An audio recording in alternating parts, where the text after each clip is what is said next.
I'm really glad you both raised it because I think so many of us are actually accepting less than we deserve because we want what's cool, not what we deserve. Yeah, and that's like a really me interesting explaining to you right now, I want to change my whole approach to anything because of like one thing that I did. Like that's sad. I don't want to have to change who I am. Like that was hurtful for sure. I don't do any of that. Like when some people, I don't care what's going on. No, he's great at that, which helps me not care as much. What do you mean? But I don't care about what anyone says. I don't care about comments. I don't care about press. I don't care about interview. I don't care about what anyone says. I love that. Yeah, I just try to. Have you always been that way? Yeah. What made you that confident? Because I think a lot of people need to hear that. Because it's like this. Okay, why are you reading the comments? Okay, there's two reasons. You're either reading the comment because you want people to be like, "Oh my God, I love you," or you want someone to say, "You piece of shit, you're ugly, you look like shit." You know what I'm saying? And it's like, and you don't need either one of those answers. I rather just free fall through life, and I don't need to know any of that stuff. And I've never even read an interview back ever that I've ever done. I don't look at the pictures. Like I ask my manager, I say, "Hey, did I say something stupid in the interview?" And if he says yes, I said, "What did I say that was stupid?" Or I say, "Okay, great." If it's something like, I don't want to know. There's always going to be someone trying to bring you down. Hating is free. Okay.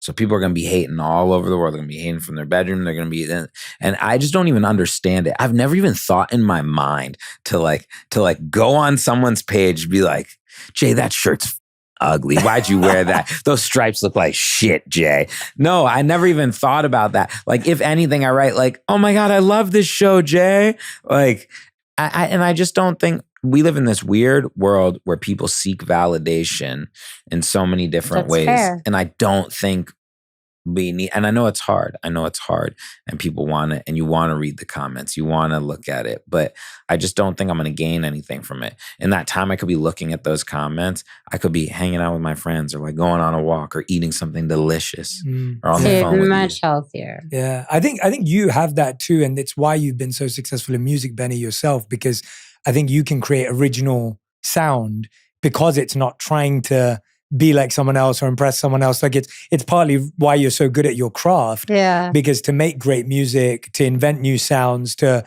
create new genres, to create spaces for artists to play in, it requires that confidence in, I'm not trying to sound like this. I'm not trying to be like this. I'm not trying to impress. So it's really interesting too, because I feel like when you're growing up, your whole life, you're told to fit in. Yeah. And then when you grow up, you have to stand out. But then when you stand out, then everyone has a chance to point fingers because when you're doing something differently, that's the only time people point fingers. Yeah. If you kind of follow what everyone else is doing, no one will ever point fingers. Do you read the comments? No, I'm the same as you, but I got really good advice early on as well. I remember someone saying to me, they said, "Jay, if you get 100 comments, you're going to look through all of them to find the one that's negative, course. right? That's the way the brain's wired. Of course. And then you make it out like that one negative comment is the everything. entire comment section. And so if someone said, "Jay, those stripes are ugly," I'm not walking around my whole life thinking the stripes are ugly. Yeah.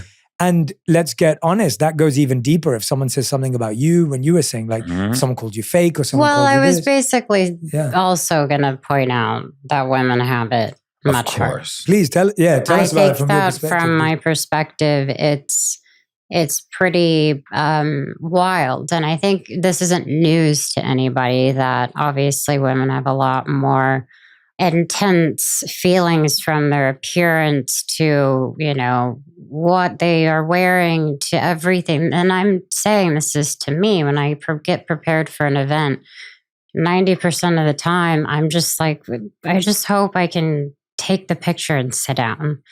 It's the character that gets judged. It's the way I'm not white enough. I'm not Mexican enough. I don't know. There's just so many different things that come up in my face that I can't help but see.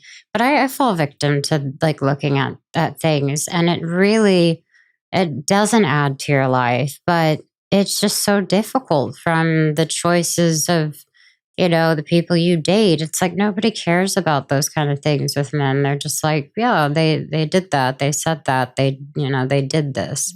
Yeah. And so I think we just carry a lot. Oh yeah, my weight's a big one too. Everyone just has something to say, and it's really making me sad. And not even sad, because you know what? No, I'm not a victim, everyone. I just think it's made me a tad bitter. And I feel really guilty for saying that, but it's true. I don't know. It's a really interesting time, isn't it? And I'm so happy that you both are talking about this, because I feel like on one end, we're all like body positivity. Let's talk about mental health. Let's protect each other. Like there's this whole conversation. And then on the other side, we're like pointing fingers at people about their weight and their appearance and whatever else it is. Like you said, judgments of character, especially you're saying with women.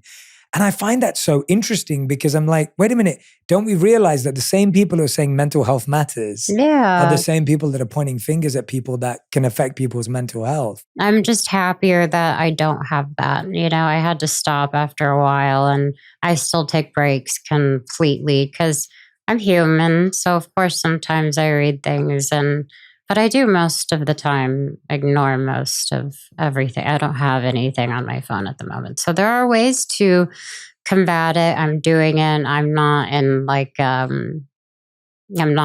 hate it. I understand the power of what social media is. It's just tricky. Yeah, it is very tricky. But thank you guys. Yeah, thank you for of opening up course. about it, because I can imagine it just gets exhausting after a while. It's just like, just tired of it, It just, because it's all the same and you're processing all the same stuff.